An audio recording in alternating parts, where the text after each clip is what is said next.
report has been approved by the National Council of Science and Technology from the President's Office and Makerere University School of Social Science. We are live, for those that are just tuning in right now again, we're live on NTV. We are currently at the Serena Hotel in Kampala, and I greet all of you. I warmly welcome all of you, those plugged in online, locally and internationally, through our Zoom link, those tuned in on TV and on television in the comfort of your sitting room. You're very, very welcome. My name is Doris Mvano Ndizeye. I shall be your moderator for the day, and I'm a business analyst consultant. To say a little bit about me, my work involves research, performance management, strategy, business analysis, in order to improve the efficiency and effectiveness of the businesses that I serve. I'm passionate about economic development, and this is one of the reasons that we're here today, socioeconomic transformation, but I won't get into that just yet. To start, I would like to take us a moment and have the national anthem be played, please.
Thank you very much. Thank you, IT team. You may have your seats, please. We live in very unprecedented times. Are you all aware about the COVID-19 pandemic that is ravaging businesses, economies, families? A lot of people have lost their loved ones. Some businesses are failing. With that, we just want to take a special moment right now, just 30 seconds to take a moment just to think about those that have departed us. So kindly, let's just take 30 seconds.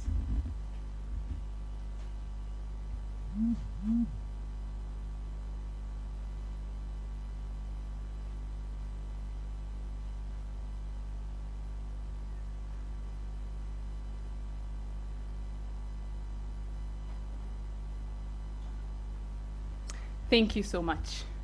For those joining us now, we are at the validation workshop for the Cooperative Resilience Research Report. We're going to run through the program, but we're going to start off kick off this workshop by me introducing the Chief Executive Officer of the Uhuru Institute, Mr. Leonard Okello. He is going to give us his opening remarks and officially kickstart this workshop. So friends, join me in welcoming to the stage Mr. Leonard Okello, Chief Executive Officer of the Uhuru Institute for Social Development. Leonard, you're welcome.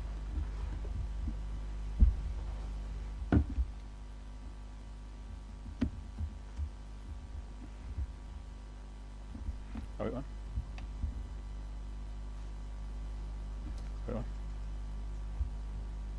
Is it on the screen already? Good. Thank you very much.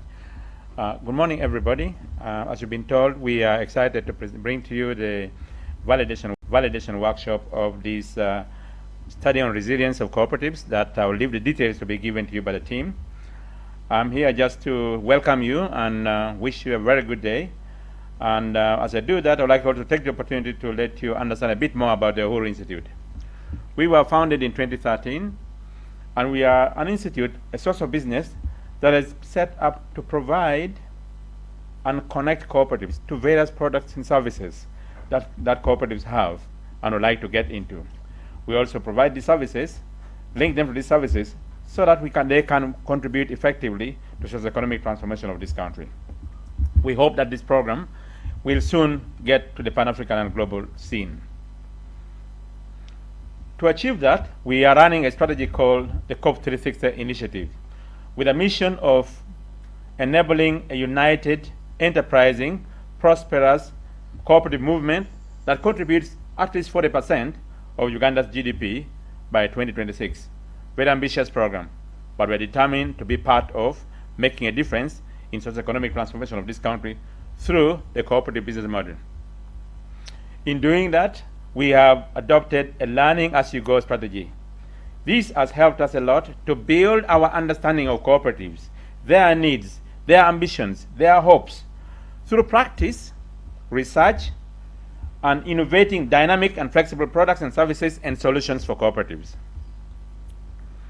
In doing so, we have innovated a number of enterprises that we use to provide these services and solutions and connect cooperatives. The first being the COP 360 network. This is a network of looking into a member-driven, household-focused, integrated cooperatives. I repeat, we are driving to build member-driven, household-focused, integrated cooperatives in Uganda and beyond. Because until cooperatives are truly driven by its membership, which you'll get to know a bit more as we do the research, you'll find for yourself that that cooperative struggles.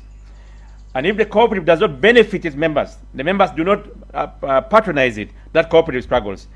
And because the members' challenges in Uganda are not just one item, maybe growing one particular crop, we are thinking cooperatives must do a bit more integrated businesses.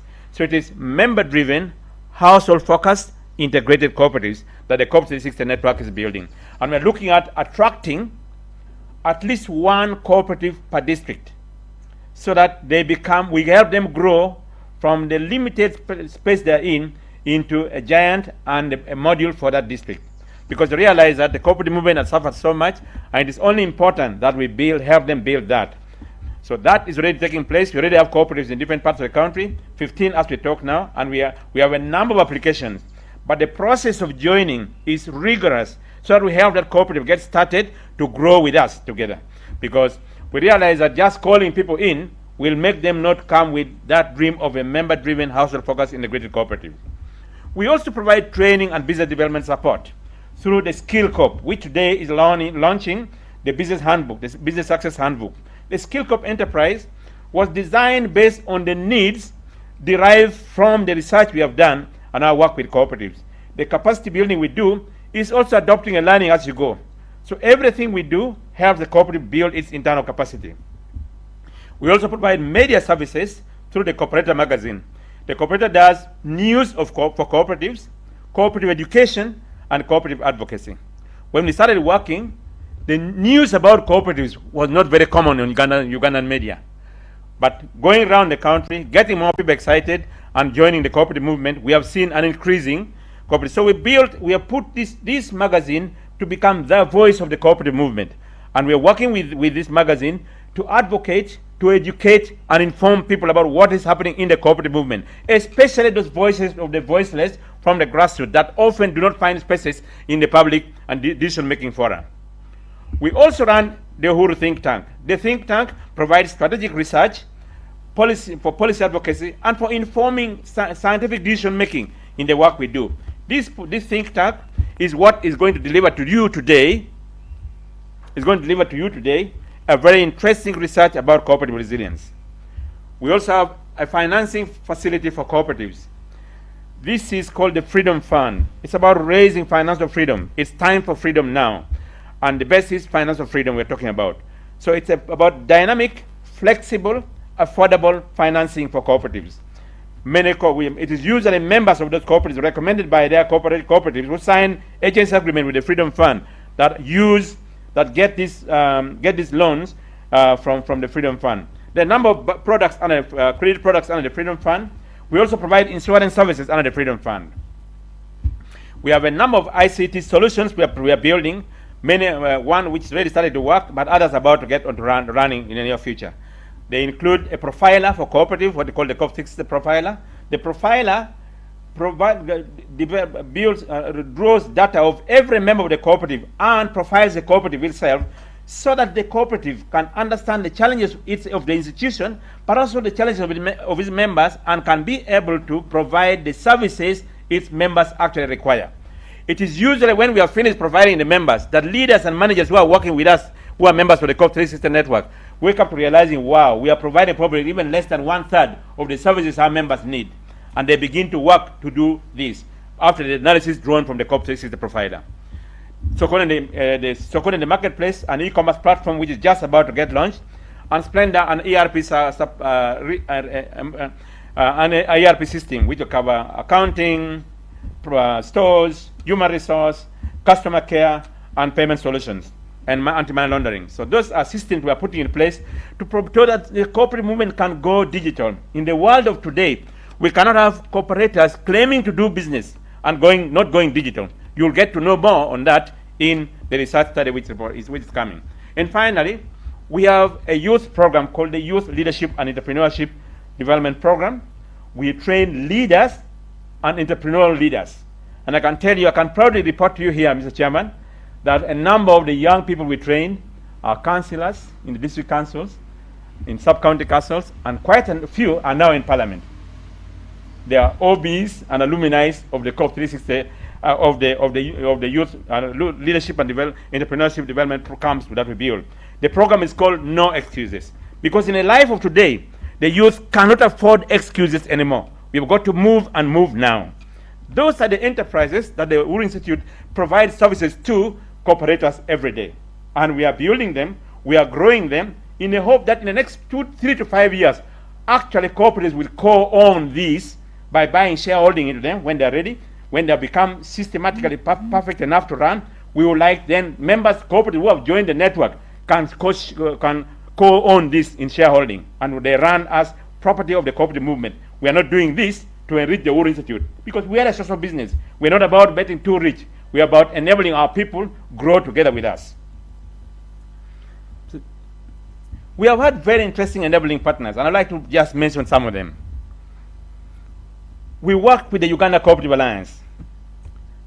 In an MOU with the Uganda Cooperative Alliance, we conducted 15 regional trainings, training an average about 5 people in every sub-region of this country, about the 15 ethno-demographic sub-regions of the country. We went to Karamoja, Teso, Lango, Acholi, West Nile, Bunyoro, Rwenzori, Kabale, Kigezi, Ankole, West Buganda, East Buganda, Busoga, Bukedi, and Bugisu. In each of these places, we learned many things.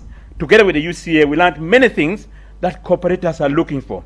We've learned the dreams that cooperatives have. And today, those lessons is what has informed all the enterprises you see us building now. We also want to thank the Minister of Trade, Industry and Cooperatives for recognizing the skills we bring on the table and the innovations we have brought on the table, and building a relationship with us and inviting us. And they invited us to sign an MOU with them, which we signed with them in 2017 for 3 years. And it was a very interesting relationship, which helped us to understand even better the challenges that even the Department of Cooperatives has, and what can be done to help them and for them to help us too. It was very useful to get that. I would also like to recognize the first partner we actually worked with, who gave us the first research money and startup financing. That was ActionAid Uganda. At that point, when we started, we had a laptop, and that was it. It is ActionAid, in its tradition that I know, which gave us startup capital to do the first study we did in 2020 and launched in 2013, and also part of that money to make us set a small room, which was called an office for the first time. That's where we came from. I also want to thank very much for 4 years, actually 5 years, in the institutional and innovations development financing that came from none other than the Fund for Global Human Rights. And of late, the Busara Center supporting us in this research we are talking about, and most importantly, the bulk of it coming from the Open Society Foundation of London. These partners saw something in what we are doing, trusted what we are doing, believed in us, and have walked the journey with us to reach today that we are giving you a study report that you may want to find very interesting studying. And finally, they are not the smallest. They are probably our biggest. Our customers and clients, especially cooperators, who religiously buy our T-shirts, the cooperative T-shirt, religiously buy the research material, religiously buy different things that we do. And those have helped us a lot. They have really helped us a lot. And they're growing us, make us more and more become sustainable to get slowly, progressively out of external financing. This workshop, validation workshop, I would like to say something about it. It couldn't have come at a better time, because this time is a time when COVID has ravaged the world and impacted, like other businesses, they've impacted cooperatives seriously, negatively. But it also comes at a time when the International Cooperative Alliance and the global cooperative community are preparing for a convention in Seoul in 2021. Most of the people attended virtually. But the biggest focus of that global convention for cooperatives in Seoul 2021 in November this year is going to discuss mainly cooperative resilience. When we started doing this study, preparing for this study, little did we know something was happening together, and everybody was thinking resilience, and the ICA in the headquarters was thinking cooperative resilience too. So this study is not just about helping Uganda's knowledge base. It's actually going to contribute to the global knowledge and dialogue around in cooperative resilience and what could be done to improve on it. Ladies and gentlemen, I couldn't tell you more. I want to just thank you very much and wish you a successful listening, debate, and resolutions that come out of this study, so we can complete it and make the best use of it for us and for the world out there. Thank you very much. God bless you all. And there you had it. That was the Chief Executive Officer of the Uhuru Institute for Social Development, Mr. Leonard Okello. He is a forward-thinking, visionary, and tenacious leader. Thank you, Leonard, for those remarks. As you all heard, there are quite a number of products and services that the Uhuru Institute has, in addition to their research arm, which is why we're here today. Services that address training needs, financing needs, advocacy needs, to say but a few. Right now, I would like to take this moment to invite another very important member, especially to the Uhuru Institute. He's the chairman of the Uhuru Institute. His name is Mr. Dunstan Kisule. I would like to invite him to greet us as well. We're running bad on time, but if you can greet us in 3 minutes, then we will carry on. Join me in inviting Dunstan Kisule, chairman of the Uhuru Institute board. Thank you.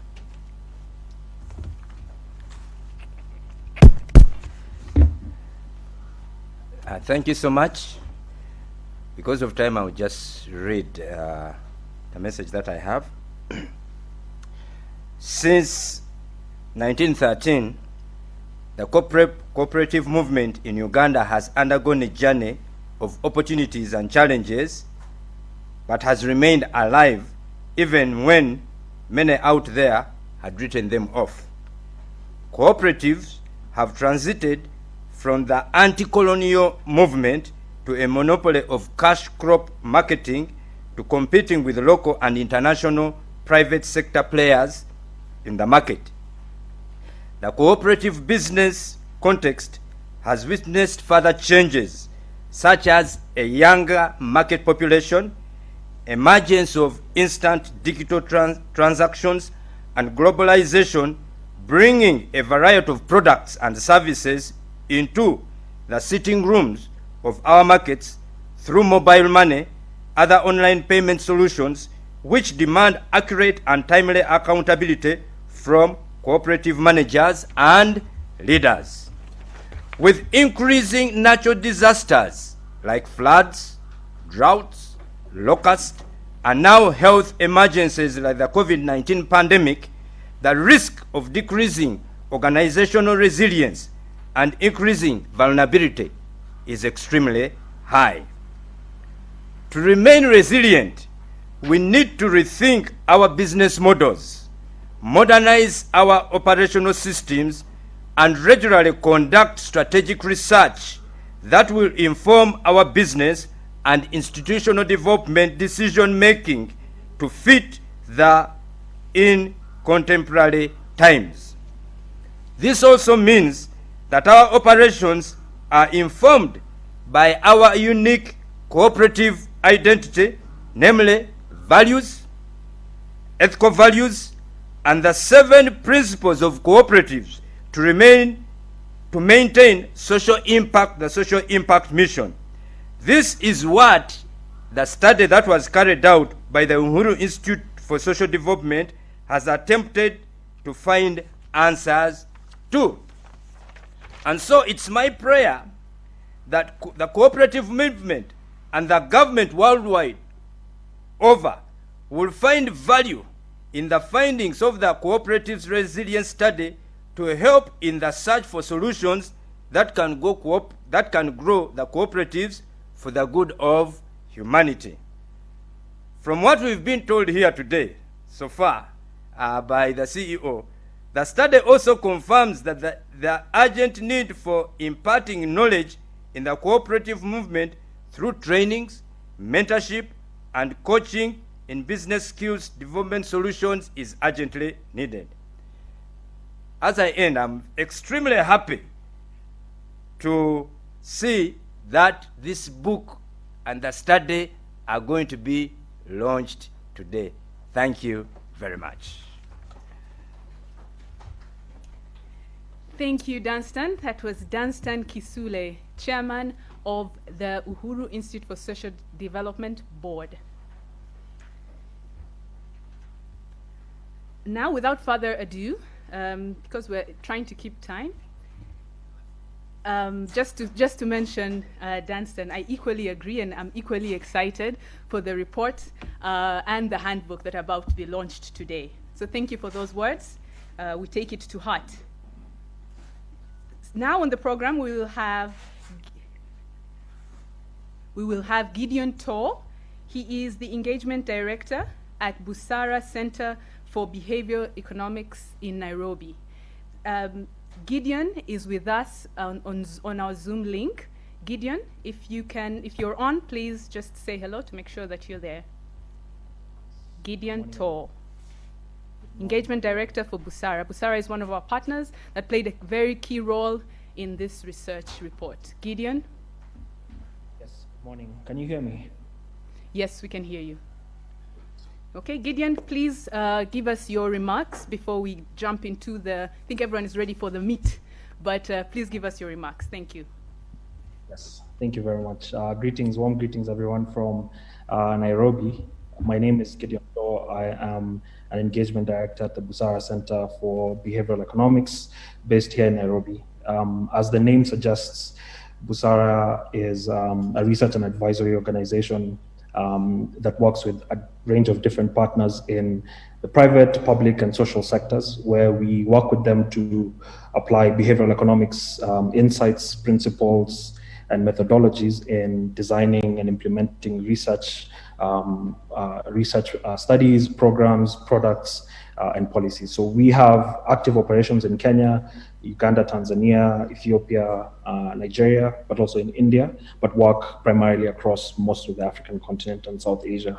So Busara has worked with the Uhuru Institute for about 5 years now. We've had a very fruitful collaboration since 2016.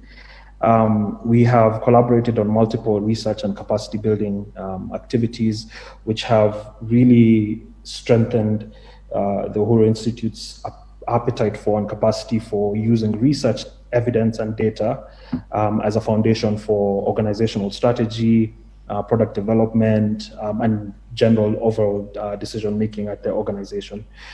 In 2018, we collaborated with Uhuru again on a similar foundational research study, which aimed at collecting and consolidating relevant data on cooperatives across Uganda. And the findings from that research informed the research we're about to present to you, but also it informed a lot of the decisions and actions that Uhuru has taken since then, as well as the decisions of other key stakeholders, including the government, private sector, development partners, and communities in general. So our primary role for this research was to support the Uhuru Institute with the end-to-end research process. So right from designing the research to seeking the research, the relevant research approvals, to data collection and analysis, and finally to the report writing process. And my colleague James Kenga later on will speak more about that. But I would like to say that under the leadership of Jane Okello, Uhuru has done a remarkable job with how they've been able to study and effectively articulate what is a very conceptually complex topic, and that is the intersection between cooperative identity and cooperative resilience, and we'll speak about this a bit later. So I would really encourage you all to engage with the research report and the findings, and really have a different perspective on the cooperative movement in Uganda. In closing, Busara is incredibly proud of our partnership with the Uhuru Institute, and we're really proud of the tireless effort that Jane and her team have taken over the last 1.5 years to successfully design and implement this research. And this is in the context of the many challenges that we can all agree the world has faced as a result of the pandemic. So, to be here today is quite a testament to Jane and her team's dedication to this work. And, we are looking forward to Uhuru cementing its leadership role within the cooperative movement in Uganda. So we look forward to today's workshop. Thank you very much. Thank you very much. That was Gideon Tor from Busara Center, based in Nairobi. Tunakushukuru sana. That means we thank you and we appreciate you. Very touching words there from Gideon Tor to the Uhuru Institute. We're equally proud to be associated and to partner with Busara over the years. Next up is Michael Nkonu. Michael is from the Open Society Foundation. He's the program officer for climate finance strategy. Hope I got that right, Michael. So from OSF, Open Society Foundation, please welcome with me Michael Nkonu, also our strong partners, to greet us and talk to us before we head into the presentation. Michael, you're welcome. Thank you very much. Really appreciate your introduction. Hi, everyone. Greetings from London. Just a few words on this particular work that is being carried out by Uhuru Institute. We, as Open Society Foundations, have always believed that the power and capacity of individuals and ordinary people to be able to champion their own development is actually at the center of socio-economic development for the future. And so our work in the as an organization that is championing social and ethical development is basically supporting organizations such as Uhuru to be able to support individuals and organizations and communities that are bringing themselves together to be able to develop. It is in this vein that we have been supporting the work of Uhuru and trying to see how we can support this sustainability of cooperatives in Uganda. And we hope that by supporting and looking at how cooperatives can become sustainable in the long run, particularly looking at all the different spheres of sustainability, which include organizational sustainability, financial sustainability, and even environmental sustainability, and developing frameworks that can support organizations to look ahead into the future and to be able to overcome any emerging issues that would threaten their capacity and also threaten their survival, makes it imperative for us to be able to support this type of work. So our hope is that the outcome of this report and the work that will follow will be able to support cooperatives in Uganda and also East Africa, and also make these reports available globally to international cooperative movement that would show the way of how cooperatives can become sustainable, how they can organize themselves, how they can be better suited for the 21st century, and how they can face the increasing headwind of climate change, which is threatening the survival and economic capacity as well as livelihoods of individuals and cooperatives. So we hope that this work will be useful.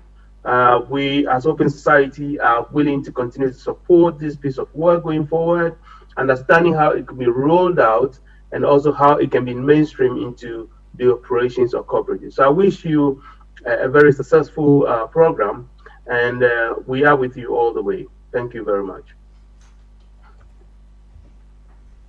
Thank you very much, Michael. Michael Nkonu from Open Society Foundation.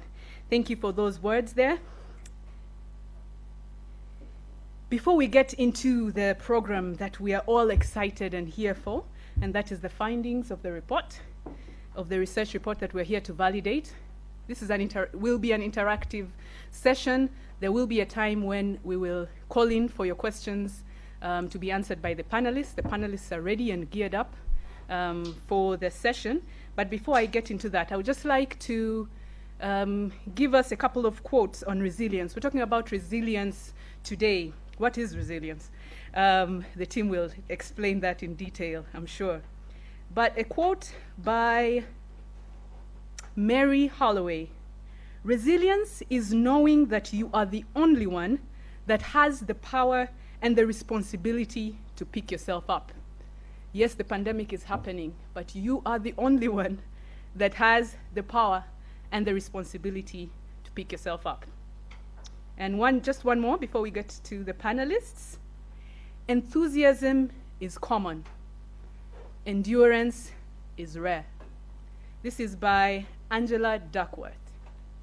Enthusiasm is common, but endurance is rare. It's all nice and well and good to set up cooperatives, to set up circles, but will you stand the test of time? Will you endure through the shocks and the stresses?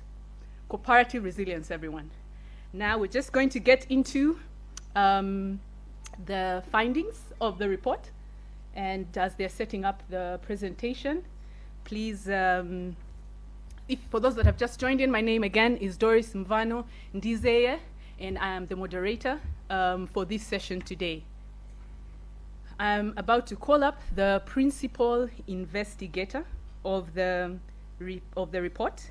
Again, just to mention that this research, has been approved by the National Council of Science and Technology from the President's Office and Makerere University School of Science Research Ethics Committee. We've been approved to take on this research, so we are definitely in great hands. Okay. If we are ready, I'll just have the principal investigator, Mrs. Jane Amuge Okello.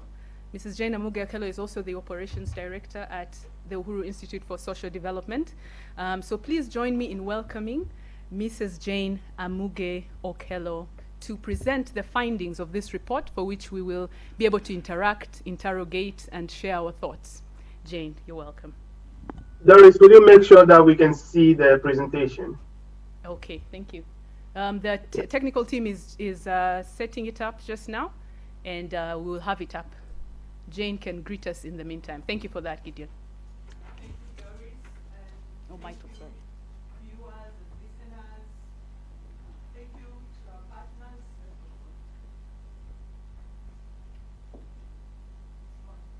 Can you hear me? Is the microphone on? We can hear you, but we can't see you. Okay. Our technical team will help there with just getting Jane's video up. Here I am, Michael. I think you can see me. Hello, Ugandans. Good morning. Okay, so let's start on. Thank you very much for availing yourselves, and it's humbling to have all of you watching us today as we present to you a report for validation. In 2019, August precisely, we started our journey to seeking approval from the Makerere Social Sciences School Research Ethics Committee that gave us a go-ahead into the beginning of 2020 when the pandemic had just started raging. And so in May is when we got the approval to go and undertake this research. We went through a second layer of approval with the National Council for Science and Technology that gave us green light to go ahead and study. So thank you very much to the partners for supporting us in this initiative. So we went on to the field.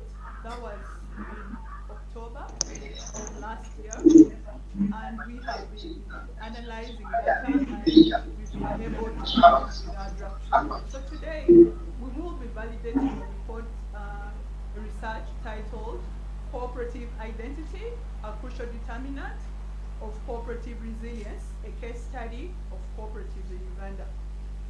I am the principal researcher, but I was helped by James Kenga as the co-investigator, and with us we had a technical advisor who is Dr. Fred Muza. And I really want to thank all the researchers with whom we obtained data. You risked your lives to go out there and obtain data, but it was a noble cause. Our presentation will mainly look at 5 areas. That's really introducing the study, which is what I'm doing right now. Then we'll share with you our methodology for the research. Then we'll also be talking about our conceptual framework, and then the analytical framework and the findings of this research, concluding and sharing with you the limitations that we encountered.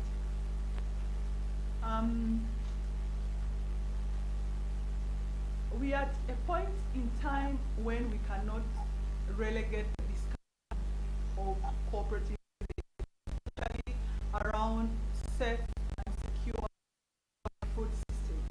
The world has about over 700,000 people that are hungry every day. 700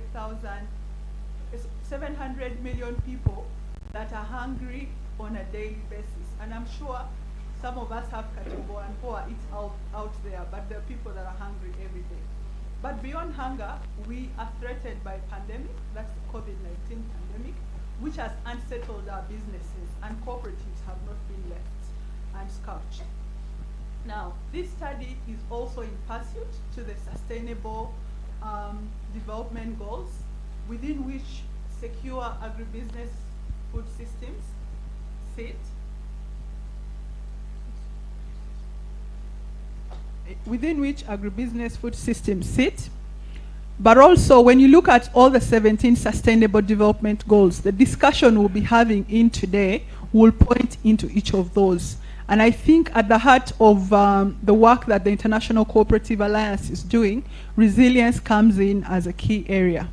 As part of our contribution to Uganda's socio-economic development, TUI, Busara Center for Behavioral Economics and the Open Society Foundation could not have found a better discussion for us to have, and which is this research. Now, cooperatives have been lauded to be very resilient business enterprises, and yet also they are confronted with several risks. Now, we are saying that all businesses actually have a risk, but the rational approach is to mitigate the risk other than abandoning the opportunity to provide value. And so a lot of the discussions that we are going to have is about, do we even understand our risks as cooperatives? What are we doing to mitigate these risks so that we are able to achieve all the goals that we've set out as clearly delineated in the Sustainable Development Goal? The world is also searching for models that can build resilient agribusiness food systems, and here we are contributing to that body of knowledge. So it's very untraditional not to talk about what cooperatives are. We cannot assume that everybody out there who is listening or watching us today actually understands what this animal called cooperative is. So cooperatives are universally defined as autonomous associations of persons formed voluntarily to meet their common economic, social and cultural needs and aspirations through a jointly owned and democratically controlled enterprise. They are member-owned, member-controlled, member-utilized, value-based organizations. This is a very key definition as we go into the key findings of this research. We will also be defining resilience for you. I know sometimes we speak a lot of English and talk about resilience, but do we even know what this thing resilience is? It comes from a word resilia, a Latin word which means jumping back, and to the ability to recover and to emerge in academic literature. But in the context of the research that we're validating today, we define resilience as the magnitude of disturbance the system can tolerate and the desirability of a system state that enables it to anticipate, identify, prevent, absorb, and rebound from disturbance and adversity through exploiting innate capabilities, capacities, exploring and deploying innovative approaches for stability, adaptability, and excellence. So if you're a cooperative out there, each of these words should be hitting you as you look at your cooperative and think about your cooperative resilience.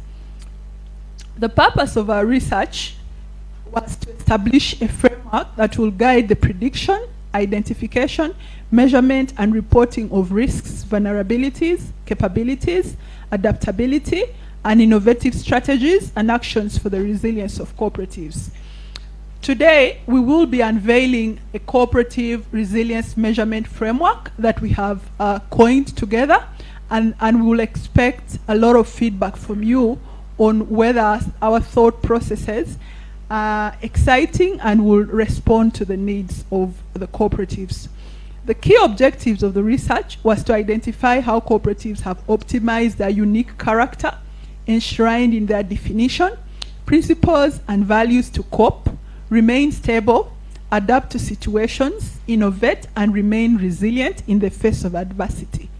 We also sought to establish how adherence or non-adherence to the definition, principles, and values of cooperatives have increased cooperative risks, vulnerabilities, and contributed to their instability, limited adaptation, and innovation, thus their lack of resilience. And finally, we sought to find out the influence of other factors apart from cooperative identity on cooperative resilience or a lack of it. The geographical scope of our research was in 63 districts. We were in Kampala, Kayunga, Mukono, Bukoma, Nsimbi, Gomba, Mityana, Luwero, Kalangala, Masaka, Bushenyi, as the list is being. So we actually went across the country. And that's why I really thank the team that went to collect data. So we went as far as Nakapiripirit, Napak, Busia, Butebo. Some of these districts, we only hear about them in news, but our teams were there. In so doing, we reached out the 15 ethnographic regions of Uganda. That's West Nile, Acholi, Lango, Teso, Karamoja, Sebei, Bugisu, Bukedi, Busoga, East Buganda, West Buganda, Bunyoro, Renzori, Ankole, and Chigezi. With this coverage, we believe that our study has benefited from the geographical and the socio-cultural uniqueness that have shaped our findings. Our methodology, in addition to literature review, we have analyzed the wealth of quantitative and qualitative findings from cooperative surveys and sector key informants alongside focus group discussions. We held 101 surveys that were conducted majorly in agribusiness cooperatives. We visited 50 agribusiness cooperatives, and then the other 51 were from the sectors of financial services, mining, energy, transport, and consumer goods. And all that has been broken in here. So in terms of sector, mining only represented 1%, housing also 1%, energy 2%, transport 8%, multipurpose cooperatives 22%, financial services 23%, and agribusiness cooperatives at 43%. Why we went out for more agribusiness cooperatives is because first, Uganda is a country whose economy is very reliant on agribusiness, but also Africa as a continent has opportunity to exploit agribusiness to contribute to its own development and also farm its spot in the global economy. We held 34 4 key informants, and the people we spoke to were government officials from the Agriculture Department, disaster risk management stakeholders from the Prime Minister's office. We spoke to teams from the Ministry of Trade, Industry and Cooperatives, Ministry of Finance, and the cooperative colleges, who are stakeholders that interact with cooperatives. The 16 focus group discussions we held had 128 participants drawn from the membership of the cooperatives across the 63 districts visited.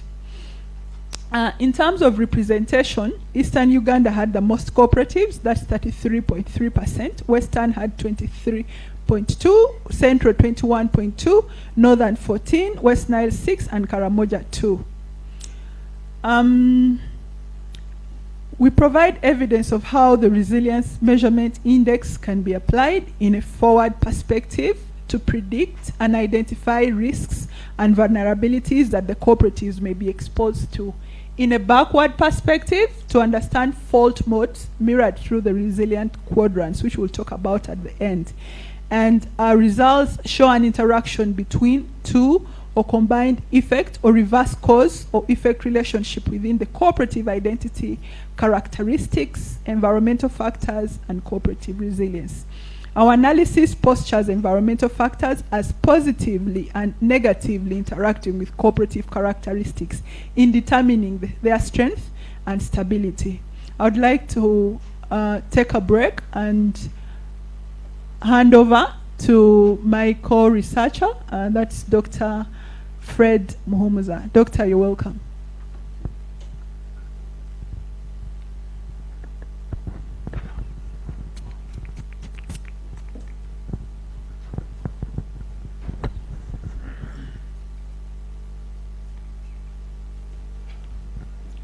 Thank you, Jen, for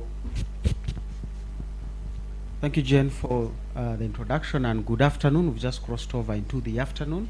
I won't take long. I want to take about 15 minutes to get into the detail of what was considered at this point in terms of the conceptual framework.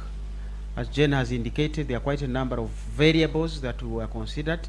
In this case, we looked at the traditional values, the ethical values, and the principles of cooperatives to see how do these inform the resilience of these institutions. Now, the thinking is every institution will be faced by external and internal pressures and stressors that can threaten its existence or its ability to deliver the objectives and the goals that it set out to do. And if it is not resilient, then it will fall short of those deliverables. So the institution must be structured in a sense that it is able to withstand the internal pressures. Quarrels could be between different people, it could be departments, it could be its own internal dynamic that has not adapted to a change in its environment. How does its governance and structure of organization allow it to remodel itself? If the politics has changed, how do you survive? If technology is changing, taking away your space, how do you respond? We have been seeing these issues come up with COVID coming up. Some people have changed their delivery models and gone online. We are also here now meeting with very few people. This would have been a big conference, but some organizations that are not able to do this may go out of business. Others have now shifted, used to get money out of rent. People are no longer in businesses. Buildings are no longer the fancy for people to set up offices. How do you respond? This can be an external pressure, but the internal design of the business should enable it to restructure and reorganize itself to go out. Now, what determines this internal pressure? The others have talked about the ethical values, the traditional values, and the principles are the independent variables in the case of cooperatives, and we'll see what these are shortly. But cooperatives tap these to structure themselves internally, which we call the intervening variables, to structure their governance, to structure their marketing systems, to structure their partnerships. And as we know, cooperatives begin right at the primary society level and go all the way up to the apex. We'll be seeing how all these can help to build the resilience. Do you have annual general meetings?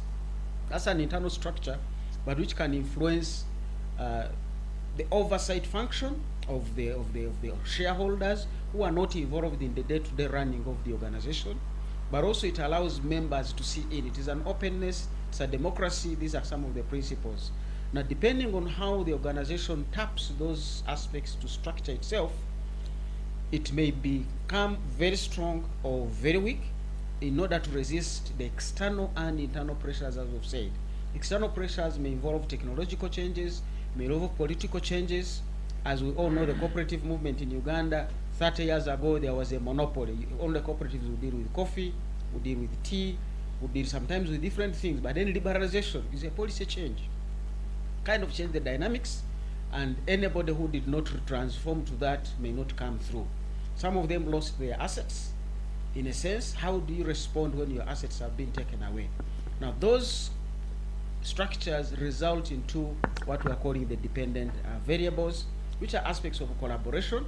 You can be resilient if you have entities or partners to collaborate with, so that when you have a problem, those will bail you out. You can be resilient if you have a good market position. Your market size is big, that even if you lose yourself a portion of it, you are able to recover. What is your redundancy? Do you have some spare resources that you have not deployed, that when pressure comes, you are able to move on? We all know cars move on 4 tires, but there is only that 5th tire. Call it a spare tire. It is redundant. But when you get a puncture, it is able to make you resilient, that you are able to move on. There are other aspects, robustness, that we did consider in this consideration.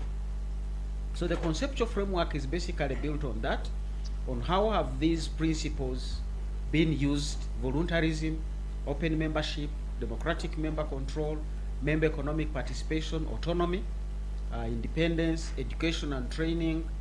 How have they been used to build resilient institutions internally and enable them to resist any other internal or external pressures? And of course, we have the values of self-help, self-responsibility, democracy, are they honesty, openness, social responsibility. These are kind of values, and they're expected to improve the situation. So in view of the principal agency theory, because we are saying the owners of the cooperative are not the managers, so they actually delegate other entities to run it for them. So to what extent are the managers doing what the members set out to do? Because remember, the members want this to serve them. So is it looking at the communities? We use those frameworks to try and see how the institution is structured internally, so that the agents are actually serving the principles, or have the agents taken on their own and they are doing their own other thing. Now, building up that, we are able to look and adopt a framework of resilience indicators that have listed market position, security, redundancy, agility, adaptability, risk management, and sustainability. We move on and look at a number of other analytical framework parameters to say if a cooperative is being financed 75% by members. That means it has an aspect of sustainability, it has an aspect of redundancy, it has an aspect of market position. If a cooperative is being financed, or it has a market itself to partners and clients, then there is awareness that is needed, agility, robustness, and innovation to keep those partnerships. So there's a whole range of parameters that have been listed, which are coming in from the survey findings, but linking to these parameters we have seen up of awareness, agility, robustness, collaboration, sustainability, market position, and security of this institution. So there will be a whole range of items that people will be able to look at. How does solidarity relate to collaboration? If your cooperative is engaged in joint policy and advocacy engagements, then there is collaboration, there is awareness, there is visibility, and quite a number of other parameters in that regard. Now we get into the dynamics of quantifying, because we wanted to pick up some index out of all this, and we look at an analytical framework that looks at the 3 principles I have talked about. One is the cooperative traditional values, which values we have seen. Then there's the cooperative ethical values, and then the principles. So the traditional values, we label them as T, the ethical values, we label them as E, and then the principles, we label them as P. Now, there are 6 attributes under the traditional values themselves. The 6 attributes, as we said, are self-responsibility. These are under the traditional values: self-help, solidarity, democracy, equity, and equality. And we believe each of these contributes to the resilience of the institution. If there is self-help and members have paid up, then those members are committed to building this cooperative to help themselves. And there is self-responsibility, that members are committed to say it is our duty to keep our cooperative running. But remember, if they are not having any annual general meetings, then the members are detached, and the cooperative therefore will become vulnerable, because the commitment of the members will go away. So you want to look at how many people attend the AGM. If these are very few, then that institution is vulnerable. If the AGMs are not even happening, that institution is vulnerable. So we also have 4 other attributes under the ethical values. One is social responsibility, honesty, openness, and caring for others. Finally, there are 7 principles of the cooperatives: open and voluntary membership, member democratic control, member economic participation, autonomy and independence, training, education and information, cooperation among cooperatives, and concern for the community. So we look at each of these, and in our quantification, we begin with step 1 to say the higher level 3 aspects. If I was to distribute 100% and say 100% that cooperative is completely resilient. So what is the contribution of the traditional values on that 100%? What is the contribution of the ethical values on that 100%? What is the contribution of the principles on that 100%? So the first step is to distribute the 100% between those 3 aspects, broad aspects. Remember, under each of those aspects are some specific attributes. So the traditional was given 50, ethical values was given 20, and then the principles were given the remaining 30. Between them, they bring us to 100. Now, how did we get to this? It's quite of a triangulation, as I would say. One is a panel start to evaluate the importance of this based on their experience with cooperatives and other institutions. What is the contribution in these governance structures based on experience? But also the voices that were picked out during the qualitative data collection, quantitative data collection, the group discussions. What did the people say was strongest for these resiliences? So we combine that. But also the third aspect comes in from the literature review: institutional economics, institutional management, institutional psychology. What do these literature and governance principles contribute? So this is not just an imagination. It was informed by rigorous methodological processes. That was at step 1, distributing the power between those 3 that you can see on top there. If you read that row across, you're looking at traditional values taking 50, ethical values taking 20, and then the principles taking 30. Now, you have to again read downwards under traditional values. Of its 50, what is the contribution of self-responsibility, of self-help, of equity, equality, solidarity, democracy? Now, these again, we made them total, but remember the total of 100 is now a subset contributing towards the 50 under that particular aspect. So self-responsibility under the traditional value contributes 20, self-help contributes 20, equity contributes 14, equality contributes 14, solidarity 18, democracy 14. The total is 100, but this 100 is part of the 50 of the overall total. So the bigger row on top gives you the contribution of the major aspects: traditional values, ethical values, and principles. And then downwards, what's the contribution of each of these attributes within that subset? Now let's move on to the next slide. To get the actual numbers of each of these attributes, we do a multiplication. For example, you can say within traditional values, it is 50%. But of the 50%, self-responsibility is contributing 20%. So what goes to self-responsibility is the 20% of the 50. And so you multiply the 0.5 with the 0.2 and you get a 0.1. 50%, this thing is bringing in 20%, so its contribution is 10% to the overall total resilience of the institution. And there is a table. Let's move on to the next slide. Yes, that table there gives us the individual contribution now of each of these to the overall resilience. So you can clearly see that self-responsibility is contributing 0.1 or 10% of overall resilience of an institution. Openness is contributing 4%. You can pick any of those attributes and you'll be able to see that social responsibility is 7%. So nobody owes a cooperative survival because you are in a market where you have competitors, you have enemies. You cannot say it is my enemies that brought me down. It is your own social responsibility to design a system that makes that cooperative survive in a jungle world of business, in a jungle world of trade. Aspects of solidarity are contributing 9% because cooperative is about solidarity. Cooperative is about democracy. Are people feeling there is a democratic semblance? If you do not have good democracy, there is a 7% chance you are not going to be resilient. And so that table, when you read it, it will be giving you the percentage assigned to each of those attributes as a contribution. Having done those, we move on to computing a scorecard, and at that point we'll invite our other colleague to come in. James Kenga, I hope you're online. Thank you very much for your kind attention.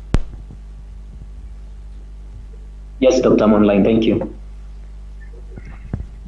I don't know, should I project on Zoom or? Yes, please. James Kenga, you're welcome. Thank you. Sorry, James, our team is going to control the PowerPoint presentation, I'm being told. Okay.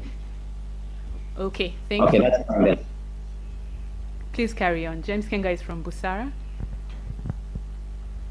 Great, thank you. Maybe you can also share what are they presenting on this on the Zoom call as well, so that I can also be able to follow up the conversation. Is that okay?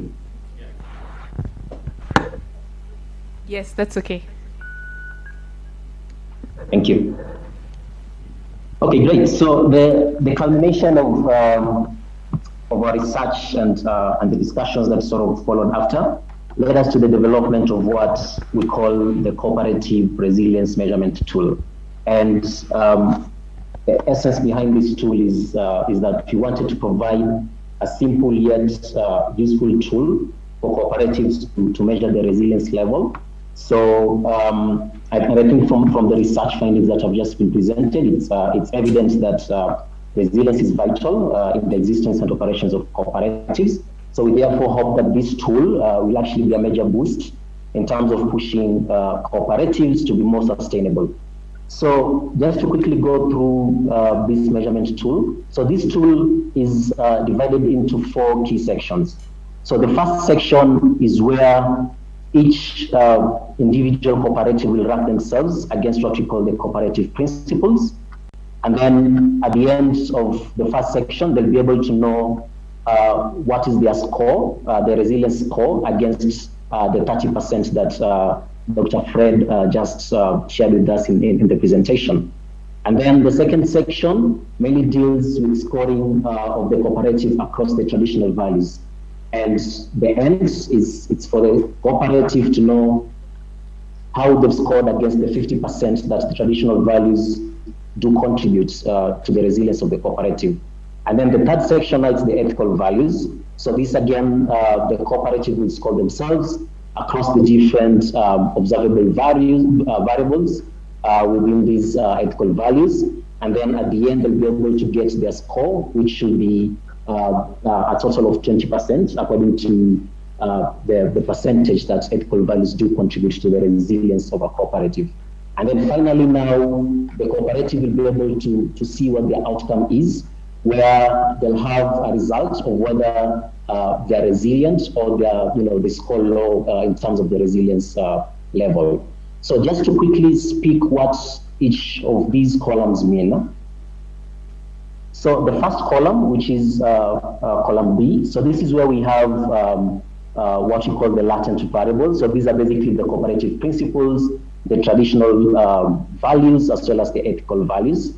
And then in column C, we have the percentage that each of the components of these principles and values contributes to the resilience of a cooperative. So for instance, under the cooperative principles, we have one of its components is member democratic control.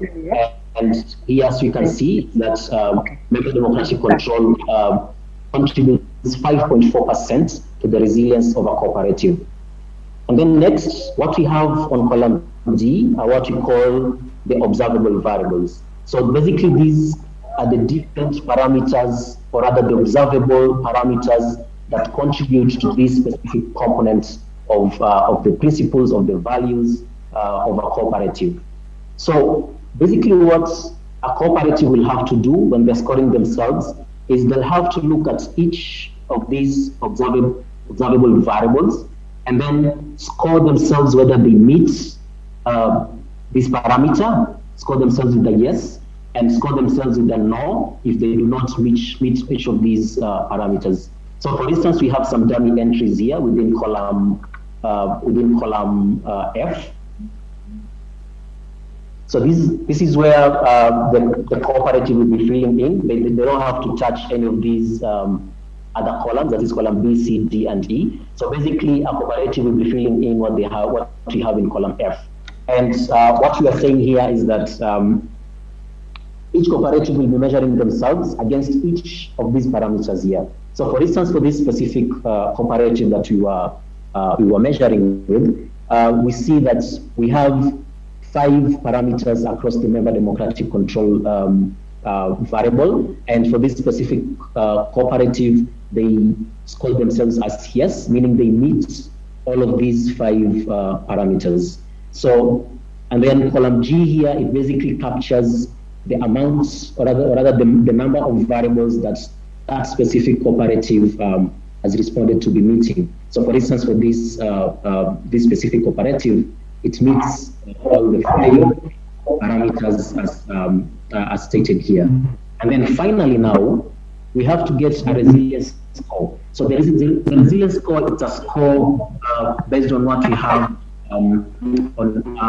based on the contribution, the percentage contribution of each of these components of the values. So this is also calculated mathematically. Of course, there's a function here that basically calculates what's your total score against this specific component of either the cooperative principles, the traditional value, or the ethical value. So basically, that's basically how cooperatives will be using this tool. So they'll do that for each of these components that are listed under all of these latent variables. So this is for the cooperative principles. And then once they have scored everything within this column E and F, now they'll be able to see what score they have, the total score that they have for the cooperative principles. So for instance, this specific cooperative has a score of 19.2% against the required 30%. So basically this means there's something here that the cooperative isn't doing. So once they're done with scoring themselves on the cooperative principles, then they can now move to the traditional values, where again they'll end up repeating the same process. So again, we see under the traditional values we have also different components like self-responsibility, self-help, solidarity. So again, the cooperative will repeat the same process just to make sure that they've stated either a yes or a no within column F to say basically whether they've met each of these individual parameters or not. And then, of course, once they're done scoring themselves against these traditional values, they'll also see a score here. So, for instance, for this specific cooperative, they ended getting a 48.2% against the required 50%, which I think overall it's a good score. And then finally, now they'll also have to score themselves against the ethical values. Again, same process being repeated also within these values. So of course they have to go to column F and score themselves also across all these parameters that they have been stated here. So just a reminder, the parameters can either be yes or no, depending on whether the cooperative meets that parameter, which that definitely will be a yes, and if they don't meet that parameter, then it should be a no. Sorry, James, we're following you, but can you kindly go through quickly? We're running out of time, but very informative information there. Kindly carry on. Yeah, probably in 2 minutes, 2-3 minutes, if you can be done. Yes, that's okay. Thanks. Thank you, James. Yeah, and then also finally, they'll also see what their total score is against the ethical values. So for this cooperative, they had a score of 14 against the desired 20%. So then, in terms of knowing the outcome, so here now what we do is we show the total score of each cooperative against the three latent variables that have just been discussed. So for this cooperative, they scored a 19.2 against the 30% of the cooperative principles. They had a 48.2 against the 50% of the traditional values, and they had a 14% against the 20% of the ethical values. So in total, they had an 81.4%. And 81.4%, the way we've coded this, it basically means this cooperative is very resilient. But then it's not 100%, which basically which means they have around 20% that they still need to work on. And for them to know the aspects that they need to work on, they basically have to go back to where they have the laws within section F to know what it is that they need to work on. So that's like a quick overview of how this tool is to be used. In terms of the next steps, we hope to share this with a few cooperatives, sort of like test how practical it is, and then we'll keep on improving on it, revising it before we fully launch it to the entire cooperatives in Uganda. Thank you. Thank you, James, for taking us through the cooperative resilience grid. Very, very interesting. Jane is going to conclude this presentation, and she's going to conclude this presentation, but we're going to take a break shortly after she has started off. So don't leave your seats. We're still together. We'll just take a short break after Jen has started, but remain with us. Jane? Thank you. Just the same, we will continue with the presentation on Zoom while we take a break on NTV. We will now be looking at how we tested and applied the Cooperative Resilience Index and the scorecard. At the center of all this, we are saying that cooperative resilience is not easy.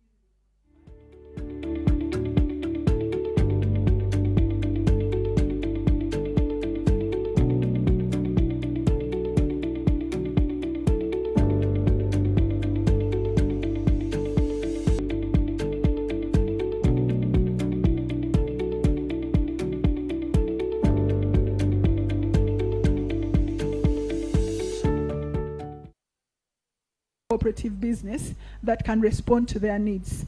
Also, under self-responsibility, we looked at membership patronage, whether members are actually patronizing their cooperatives or they are going to the competitors, mainly the middlemen. Still under self-responsibility, we actually looked at rural-based agribusiness cooperatives, having members sharing their livelihoods, unlike SACCOs, who most of the members were in varying businesses, and I guess because of the nature of the business. In summary, we are saying that under self-responsibility, if members and the committees have self-responsibility, we can have collaboration, sensitivity, security, flexibility, and the willfulness to receive training, because in some cooperatives, people want to be paid to be trained. Under self-help, we looked at responsibly delegating authority. We realized that some people actually have members, have elected leaders, and they don't know these leaders. Some of these leaders are thieves. Some of these leaders do not have capability to lead them. And so we threw back, based on the research, that the role of selecting leaders in a cooperative can only be anchored in the responsibility of their members. Also, we looked at individual awareness under self-responsibility. Are cooperatives actually taking on the responsibility to read, to understand the laws that govern them, and to understand the environment, this competitive environment? Still under self-responsibility, we looked at proactive risk management, and we looked at disaster preparedness, where we identified cooperatives in Kasese, in Elgon region, trying their best to participate in disaster preparation response. Jane, sorry. Thank you so much for that presentation. In order to give room for the participants who have plugged in, can we maybe summarize in 30 seconds so that we get, so that we are able to get the views there. Just a quick one, for those that are on Zoom, kindly mute and turn off your videos while there's a presenter speaking. Please do not speak when there's a presenter speaking. Thank you. Jane, please conclude. Thank you. Okay, Doris, I will need 5 minutes actually to conclude. So under self-help, we also look at cooperative members resourcing their cooperatives. Also, we looked at solidarity that came out as a very key value of cooperatives. We looked at it as the glue of cooperatives. How are members balancing the social market culture and the capitalist union? Are people going in because they understand that it's a business, or they are going in because my village mate or my neighbor is in a cooperative?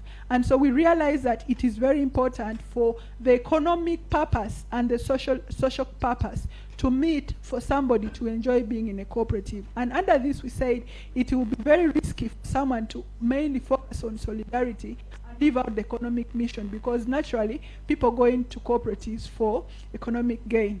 Also, still, we looked at aspects of ethnicity. We looked at cooperatives participating in arts, music, and entertainment to bond themselves, and we saw that as very positive inclinations towards resilience. Then also we looked at the aspect of arbitration. Arbitration was discussed widely by the participants of the research, and a lot of them were not happy about how it's being conducted at the moment, especially the SACCOs, and therefore this is an issue that we would want to present to government and look at the laws around arbitration, because a lot of SACCOs that their cooperatives are going to collapse if they continue on the arbitration track. Then on democracy, we looked at democratic equality, where we are saying one member, one vote, and also this came out as an issue where some members feel that this particular way of democracy does not promote equity, especially for those that would have invested heavily. Then also beyond democracy, we quickly look at equity. Equity on the issues of dividends. Many people complained about how they've been in their cooperatives and they've not received dividends for a very long time. Others don't even know what these dividends are all about. Going quickly to equality, we discovered that a lot of cooperatives are suffering from the overconfidence and hubris of their leaders, where decisions are made without and ignoring the owners of the cooperative. We also cited out areas where the leaders should understand the difference between the person and then the position that they're occupying. We also looked at aspects of age, where we realized that there are few young people in cooperatives, and that there is also founder-member syndrome, where the people that came up with these cooperatives are saying, no, I'm not leaving. And someone in Kabale actually said, the founder members in our cooperative insist that they must be represented on the board. So when there's a board meeting, you find more people than the elected members. Some of those are the findings we are getting from the field. Equality and resilience, we also looked at aspects of religion. Quickly going into honesty. Honesty was very key and big in this research. We found it as a very key value in our cooperatives, and we saw that it determines the character of the people that lead us. And a lot of the people that we talked to say that the general society moral decadence is the reason why the cooperatives are collapsing. It's the reason why the leaders and the members themselves are not patronizing. We saw members as very big culprits on the issue of honesty. A lot of members take loans and they don't want to pay back. A lot of the leaders are also not honest. And then going back to openness, we looked at aspects of identifying risk, internal controls, record keeping, statutory compliance, and performance measurement. On social responsibility, we looked at the role of cooperatives in protecting the environment, and especially agribusiness cooperatives, where they are actually taking on to clean energy and also clean, smart agriculture, which was very positive in some areas. And also we looked at the role of cooperatives like Bugisu Cooperative Union that now owns a radio where they are doing education. Then on caring for communities, we also see that cooperatives are very much supporting their members. And then I'll go to economic participation, which is very key. We noted that there are cooperatives that are operating within a cyclic economy. Cooperatives like Chibinge Coffee that are self-contained. They have a circle, they have farm management, they have all sorts of things, which is a very, very good example. We also see some cooperatives struggling and not having adaptive market systems. And then also we tackle the issue of static share prices. When you buy a share in cooperatives, the price of the share is going to be almost in perpetuity, and this we saw as a disincentive for cooperative resilience. Also, we looked at the aspect of lack of transferability of equity, where you buy your shares and there is you cannot sell your share when you're in a cooperative, but you can only transfer. That also was looked at as a disincentive. And then also price fixing by some of the unions was cited as a disincentive because of this competitive environment. Finally, on the issues of the principles, we looked at autonomy and independence, which brought out the role of government and NGOs in supporting.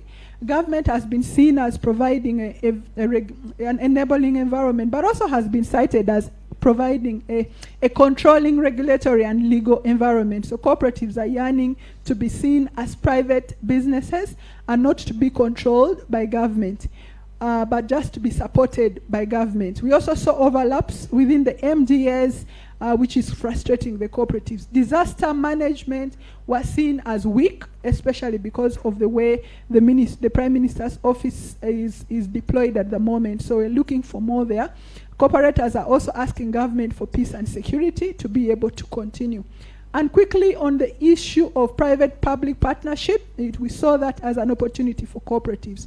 In terms of training and education, this is a principle that was very, very much promoted, that the reason why cooperatives are where they are is because most of them do not know. And someone in Kabale said, in the country of the blind men, in the country of the blind, the one-eyed man is the king. So some of you are the one-eyed men who are guiding the rest of the cooperatives. In conclusion, we've concluded that it's apparent that for their unique attributes, cooperatives are naturally resilient entities. Firstly, because they're foundation for grassroots global change, whose very existence challenges the current economic system and contributes to the realization of sustainable development goals. And we fundamentally conclude that cooperative members and stakeholders must prioritize the cooperative values, especially self-responsibility, solidarity, self-help, and many others, as you see on the grid. And also with that would power them into educating their members. Also, we conclude that with their inherent culture, cooperatives can overcome all sorts of external pressures, whether it is a disaster or it is influence from an external party. They can do that.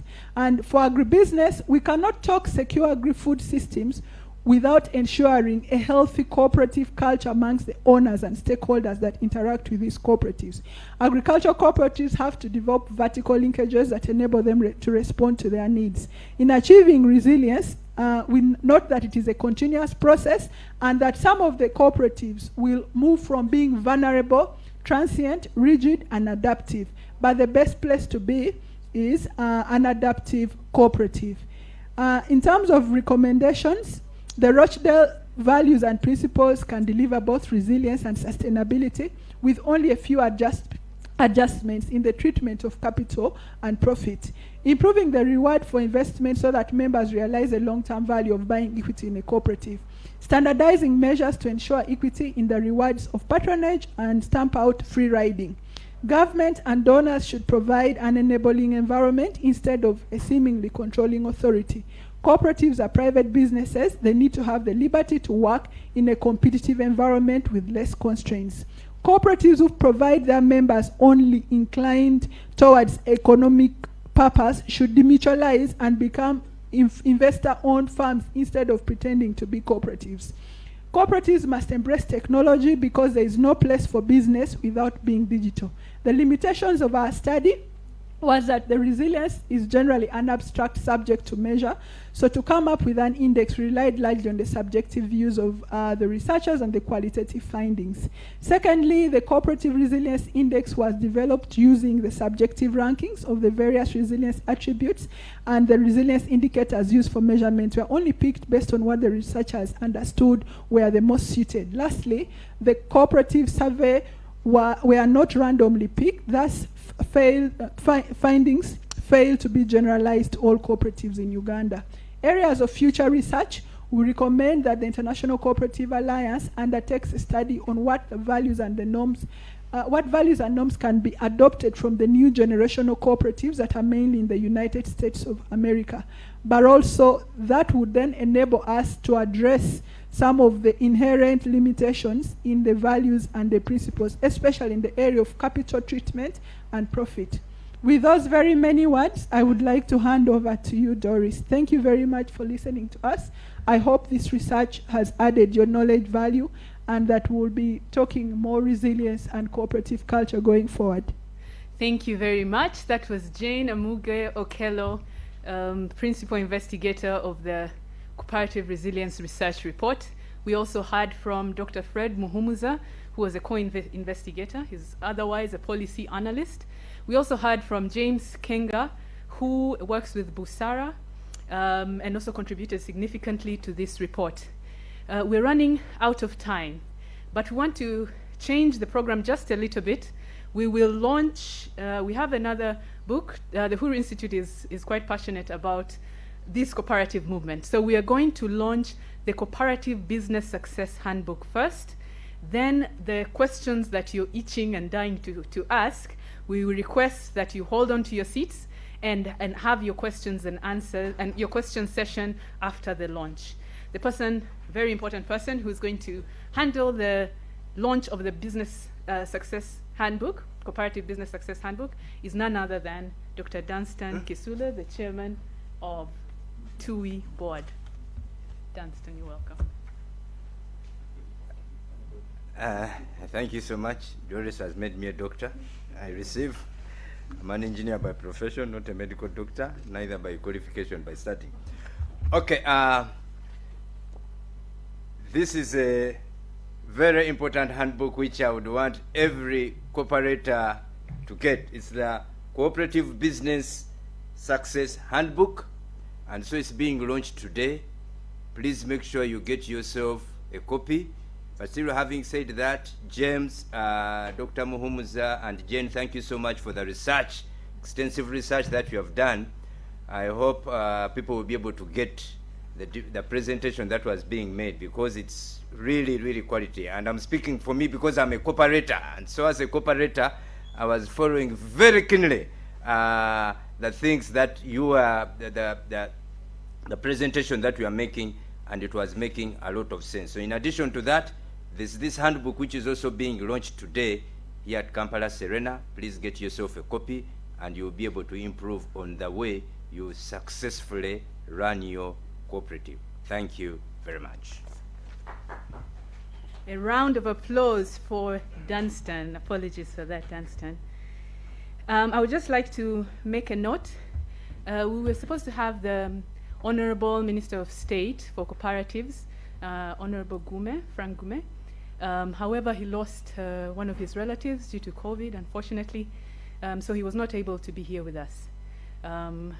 So we will pray for him and request that your prayers go out to him as well. Thank you so much. So now, the moment that we've all been waiting for, because we are out of time, we would like you to volunteer and start the question session. It was a very information-packed, rich session that the researchers took us through on cooperative resilience, so I won't waste much time. Please feel free to start asking questions. And once I get feed, I will be reading the questions as they come. As we wait for the questions to come up, please raise your hand if you have a question. Please do not turn on your mic until you are requested to share your question. But as we wait for the questions, maybe I have a question. I can start off by asking any of the researchers, what was surprising from your findings? Any of the researchers, what surprised you? I think my biggest surprise has been how we have underrated the values and focused more on the principles of cooperatives. So it got me to understand that the bedrock for all these cooperative identity is actually within the values. So that was my surprise, because all this time I'm a cooperator, I've been thinking, oh, principles, principles, principles. So that for me was my surprise. Okay, Dr. Fred, do you have anything to share? Anything surprising from your findings?